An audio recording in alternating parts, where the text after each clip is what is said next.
मैंने James stone को उस चेस्ट पर रखा और मैकेनिज्म एक्टिवेट कर दिया। धीरे धीरे अंधेरा हटने लगा और हेलमेट आखिरकार सामने आ गया। हम बस वहाँ से निकलने ही वाले थे कि मुझे हवा में कुछ ईवल महसूस हुआ। मैं तुरंत पलटा और सामने खड़ी थी पूरी अनडेड आर्मी। बिना सोचे मैं सीधे उन पर टूट पड़ा और एक एक करके सारे ग्रंट्स को खत्म करता गया।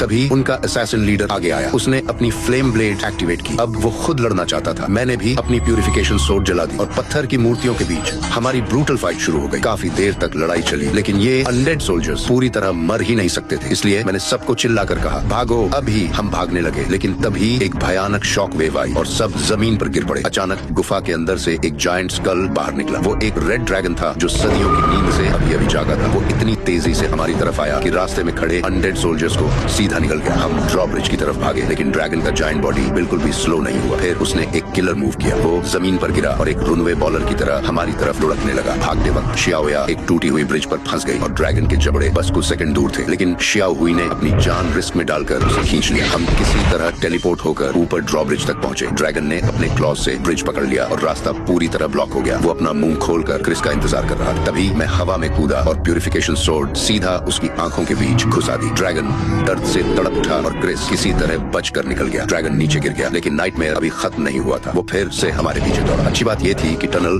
धीरे धीरे पतली हो रही थी और आखिरकार ड्रैगन वहीं फंस गया। लेकिन वो छत पर बार बार टक्कर मारने लगा और ऊपर से समुद्र का पानी अंदर आने लगा। सिचुएशन अब पूरी तरह डेंजर बन चुकी थी। तभी क्रिस के दिमाग में एक प्लान आया। उसने ड्रैगन को प्रोवोक किया। जैसे ही वो फायर ब्रेथ छोड़ने वाला था, हम सब पानी के अंदर कूद गए। उसी पल शाओ ही ने हवा में आग लगाई और एक मैसिव एक्सप्लोजन हुआ। धमाके से छत में बड़ा सा होल बन गया और हम सब समुद्र के नीचे से तैरते हुए सीधे सरफेस तक पहुंच गए।